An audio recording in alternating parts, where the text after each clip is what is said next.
Hello दोस्तों, मेरे YouTube channel में आपका स्वागत है। दोस्तों, आज हम जानेंगे सीटी कॉइल के बारे में। सीटी कॉइल क्या होती है, कैसे वर्क करती है, कैसे काम करती है, इसका सिलेक्शन कैसे किया जाता है और इसका कनेक्शन कैसे किया जाता है। दोस्तों, अगर यह उल्टी हो जाती है या इसका कनेक्शन अगर उल्टा हो जाता है तो इसका क्या प्रभाव पड़ता है। दोस्तों, ये सब चीज़ जानने के लिए हम इस वीडियो के माध्यम से जानेंगे। दोस्तों, जैसा कि सीटी कॉइल का फुल फॉर्म होता है करंट ट्रांसफार्मर। यह एक ट्रांसफार्मर होता है।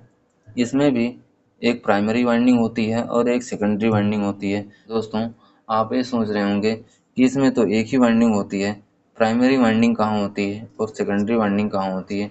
तो दोस्तों, ये जो दोनों तार निकले होते हैं ये सेकेंडरी वाइंडिंग के ही होते हैं। जो हम इसके अंदर से तार निकालते हैं वह प्राइमरी वाइंडिंग की तरह काम करती है और इसके चारों तरफ ये जो इस पे वायर लिपटा होता है एक सेकेंडरी वाइंडिंग हो जाती है।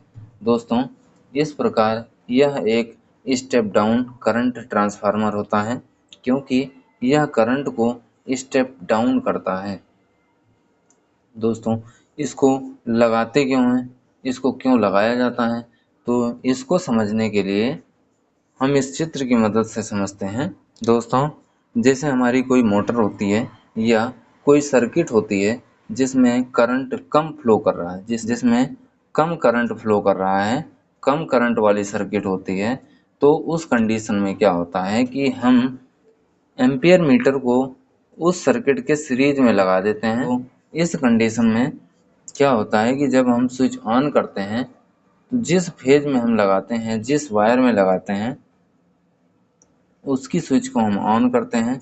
जब इस सर्किट पर लोड पड़ता है तो ये हमारी जो सुई होती है, इसकी एम्पियर मीटर की जो सुई होती है, जितना करंट लेगा, जब हम स्विच को ऑन करेंगे तो जितना लोड पड़ेगा उतना ही एम्पियर बताएगा क्योंकि यह इसके सीरीज में लगा हुआ है। करंट जो आएगा इसमें आएगा और इसके थ्रू यहाँ पर इस सर्किट में उस मोटर में आएगा। तो इस प्रकार एक तो हम कम करंट वाली सर्किट में डायरेक्ट एम्पियर मीटर लगा सकते हैं, लेकिन जब अधिक करंट वाली जब ज़्यादा करंट वाली सर्किट होती है तो उस कंडीशन में, या जब ज़्यादा करंट वाली सर्किट होती है या कहीं जैसे केबल कहीं है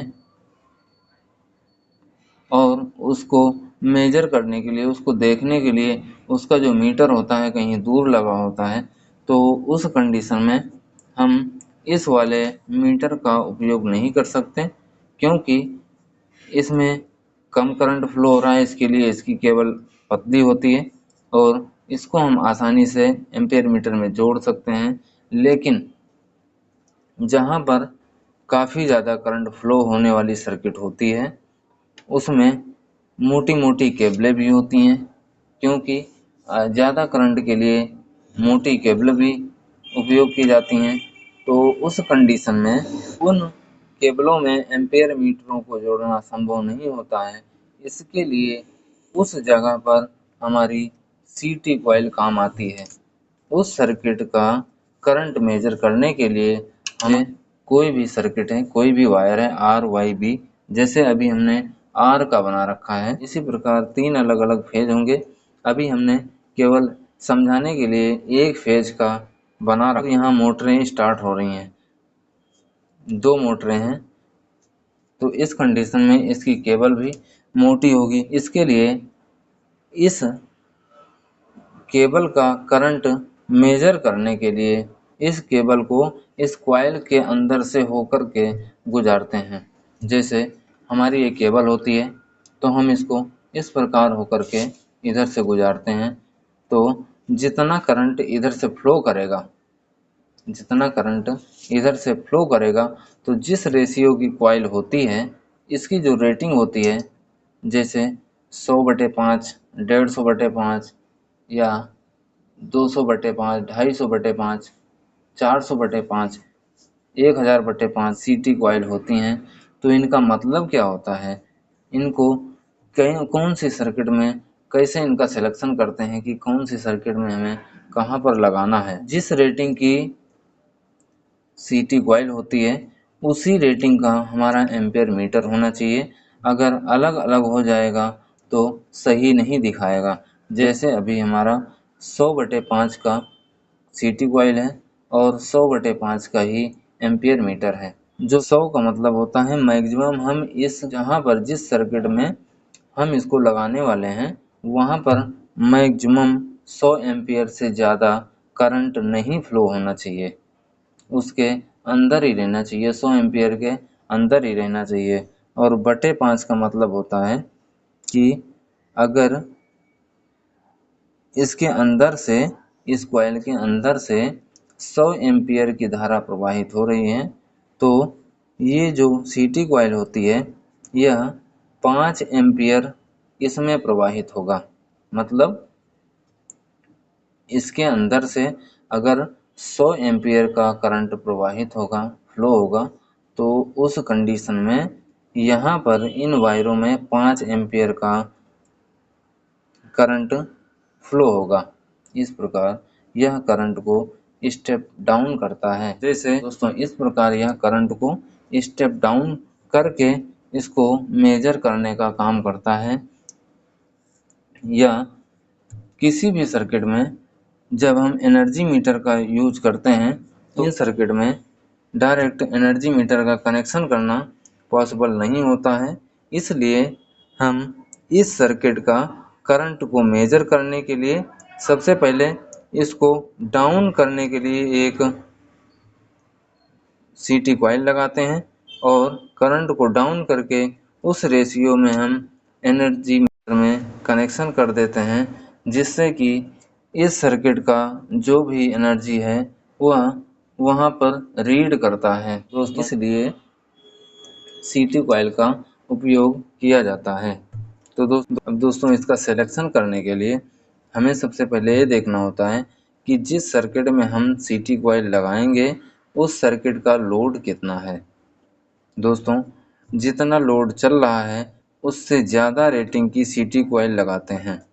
तो यहाँ पर रेटिंग कैसे देखते हैं सीटी कॉइल की, जैसे इस सर्किट में हमें लगाना है तो यहाँ पर 70 एम्पियर की करंट फ्लो हो रहा है, तो उस कंडीशन में हम जैसे 100 एम्पियर का सीटी कॉइल यहाँ पर लगाएंगे, क्योंकि जितनी रेटिंग सीटी कॉइल की होती है उससे ज़्यादा करंट इसके अंदर फ्लो नहीं होना चाहिए, नहीं तो सीटी कॉइल हमारी ख़राब हो जाती है। जिस एम्पियर मीटर में हम इसको मेजर करते हैं उसको देखने के लिए कि हमारा जैसे बटे 5 है, तो अगर हम इस मीटर में कनेक्शन करेंगे तो इसका भी 5 होना चाहिए, बटे में 5 होना चाहिए, 100/5 होना चाहिए।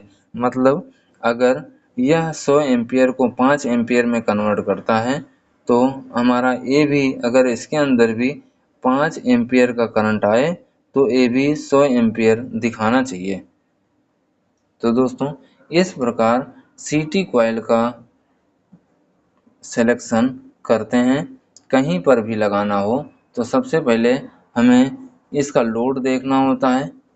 लोड हम देख लेते हैं और उसके बाद में जो बटे के बाद वाला होता है उसको और एम्पेयर मीटर को हम मैच करते हैं। जिस रेटिंग की हमारी सीटी कॉइल होती है उसी रेटिंग का हमारा एम्पेयर मीटर भी होना चाहिए, तभी एक्यूरेट रीडिंग हमें बताएगा। तो दोस्तों इस प्रकार हम इसका सिलेक्शन करते हैं और इन दो तारों को कनेक्शन करने के लिए एम्पियर मीटर के 2 पॉइंट होते हैं, उसमें किसी को कहीं भी जोड़ देते हैं उससे फ़र्क नहीं पड़ता। लेकिन जब इसी सीटी कॉइल को जब हम एनर्जी मीटर में लगाते हैं, एनर्जी मीटर में इसका कनेक्शन करते हैं, तो वहाँ पर हमें S1 और S2 देखना होता है।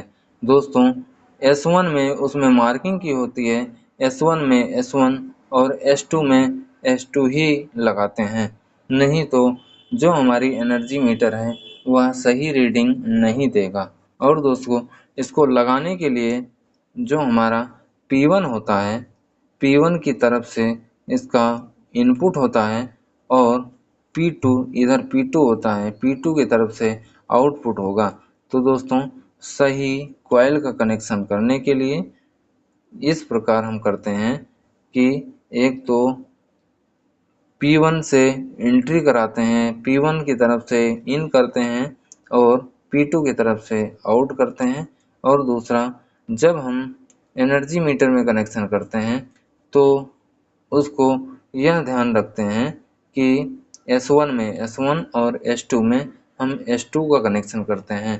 तो दोस्तों, इस प्रकार हमारे CT कॉइल का सिलेक्शन और कनेक्शन सही होता है। तो दोस्तों, आज के वीडियो में हमने CT कॉइल के बारे में जाना। दोस्तों, आपको ये वीडियो कैसा लगा? अगर अच्छा लगा हो तो प्लीज़ लाइक और सब्सक्राइब करें। धन्यवाद।